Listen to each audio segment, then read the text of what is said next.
Welcome back sa ating channel, mga Itechi Warrior. In today's video, isa na namang olang ating hihimay-himay ngayong araw na ite.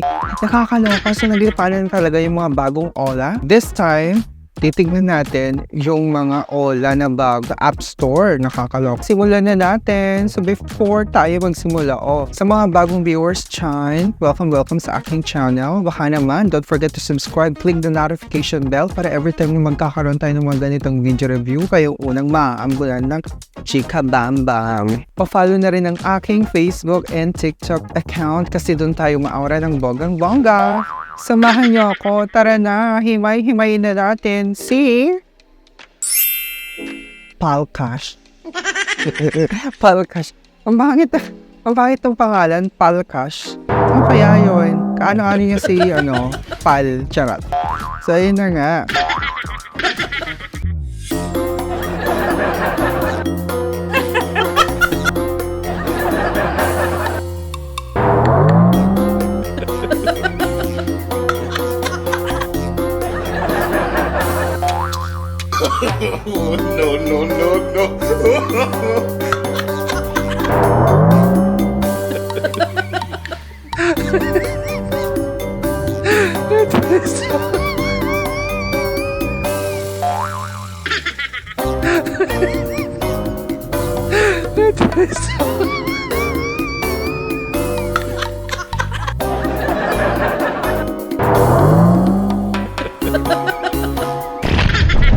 As you can see, Palcash Dash Loan App Philippines daw.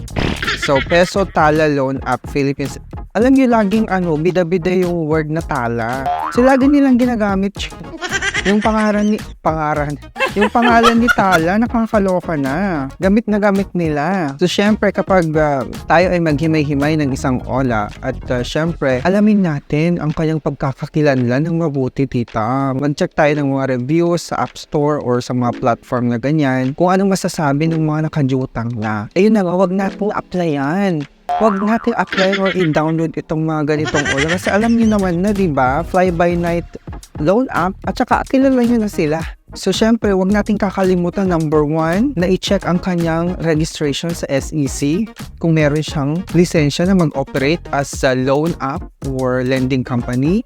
Pangalawa, i-check nyo din kung accredited ba ito as submitting entity sa CIC. And of course, himay-himayin nyo ang kanyang interest charges and chumenimens. Diba? At saka kung yung mga... At yun nga, check kayo ng mga reviews para malaman nyo kung itong ola na ito ay nang jajaras kapag na-late ka, o diba? So kapag may balak kang jumutang, doon ka sa legit na pautangan at huwag dito sa mga fly-by-night na ola. At saka kung wala ka ng balak bayaran, diba? Huwag ka nang jumutang, tita. Mapapahamak ka lang. But anyways, etong si Palcash Loan App Philippines, may 4.8 rating siya sa App Store. Ito ang nasasabi. I-check muna natin yung about this app niya. So, sabi dito, Palcash is a legal online lending platform in the Philippines. Taray. Aiming to help Filipinos to get rid of financial crisis. You can get your loan anytime and anywhere as long as you have a valid ID.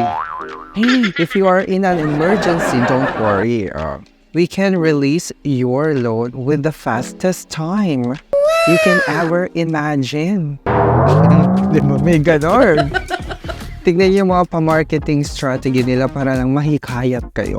Tignan niyo mabuti yung mga ganyan. Tapos sabi pa dito, Palcash is one of the most trustworthy and reliable fintech platforms in the Philippines, which aims at providing timely. Ano ba yan? Wrong spelling. Wrong spelling kayo. Dito pa lang, red flag na. Providing the timely low-cost financial services to the underserved groups. So, ito daw yung kanyang pa-loan amount. So, ang credit limit amounts na pwede mong majutang or ma-approve sa'yo is 2,000 to 80,000 pesos. Ha? Ang laki. Up to 80,000 pesos. Okay, tapos ang maximum annual percentage rate is 21.9%. That's per year. Diba? Tapos ang maximum repayment period is 240 days. Bago ito hindi na 180 days. At saka ang minimum niya is 91 days. Diba? So take note yung mga ganong product information niya. So ito may pa-contact us pa siya. So under siya ni Advance Payday Lending Corporation. Ang address niya, ang opisina nila is sa Grand Seville Subdivision, Manila, South Road, Cabuyao, Laguna. Ala, meron bang opisina doon ng mga ola? Chat nyo nga, nakakaloka. So ito na nga yung mga masasabi ng mga nakapag-try na at nabiktima ng harassment ng ola na ito. Sabi dito, this app is a scam. This company hacks into your phone. I had an overdue payment, but when I was about to pay, they started harassing the contacts. They grabbed from hacking my phone. Those contacts were not listed as my references. They violated the law by simply hacking into my phone, sabi niya. Nakakaloka. Tapos yung iba pa, sinasabi dito, don't ever apply. Don't use this. They will harass you and message your FB even though 2 days before your due date. Hindi sila makaantay. Nangjajaras na sila. 2 days pa lang, tita. Hindi pa due date. Nangjajaras na. So, saan ka nakakita ng ganun, di ba? Tapos, scammer. 1 day before due date, magsisend na sila sa'yo ng harassing messages and false pati threats.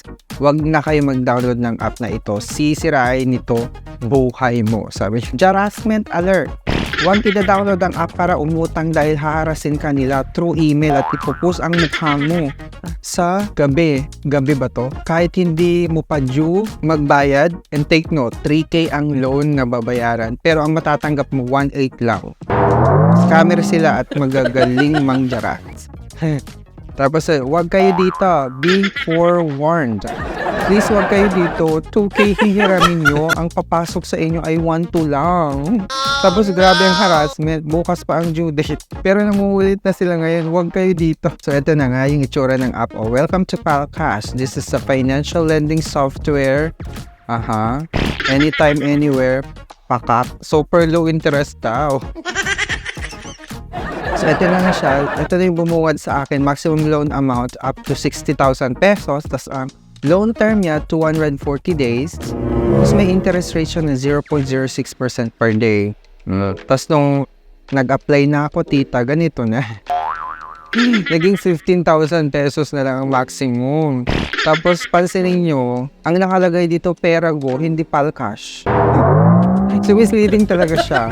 Akala ko ba Palcash pero Perago ang nakalagay dito. Once na-click mo yung apply, eto na, 15,000 pesos ang loan amount, 7 days lang. Sabi nila, malakala ko 240 days, tapos 0.03% interest rate. Ay, in fairness, bumaba ang interest. Tapos Perago siya, akala ko Palcash. So, tapos ito yung mga hihingin sa yung informasyon kapag nag-apply ka pero wag mo nang itatry. Wag kayong magda-download. Wag nyung ida-download ito. So, kailangan din authentication, personal information, job information, at contact information. Sa authentication, itong mga hinihingi nila yung front ng ID at saka yung face recognition. Okay, personal information, yan, kukunin nila. Job information, contact information Mima. Yung contact information niya, 5 ang kailangan nila, ang dami. As the contact reference. So, pagka check ko, bumaba na naman yung loan amount, naging 2,000 na lang.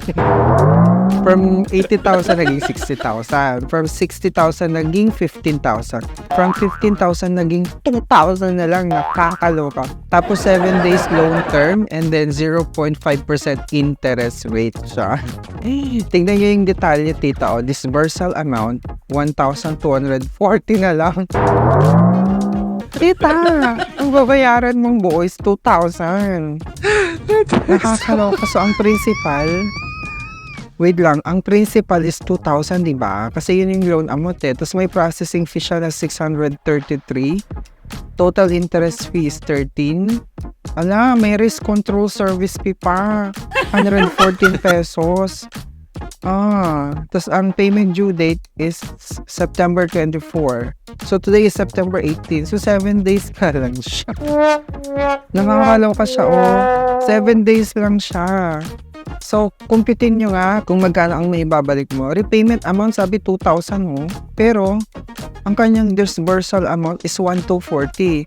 So, ibabalik mo ng buo yung 2,000.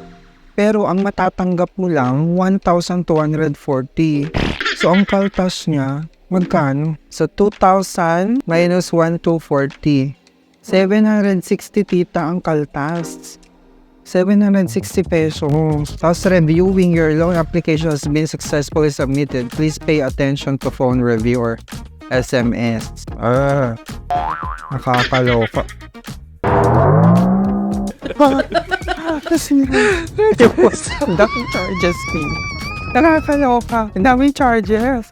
Naku, wag niyo pong i-download ito at wag kayong jumutang sa mga ganitong ola na palka-palkas na to. Maraming salamat, Mima, sa panonood na. Kaya beware ha. Pa-comment naman below sa mga nakaranas pang-jajaras dyan ng palkas.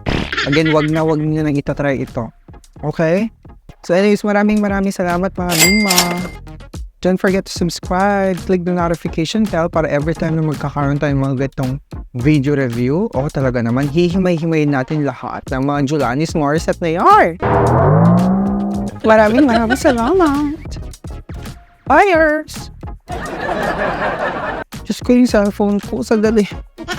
Aray ko. Aray. Namumuli katakin.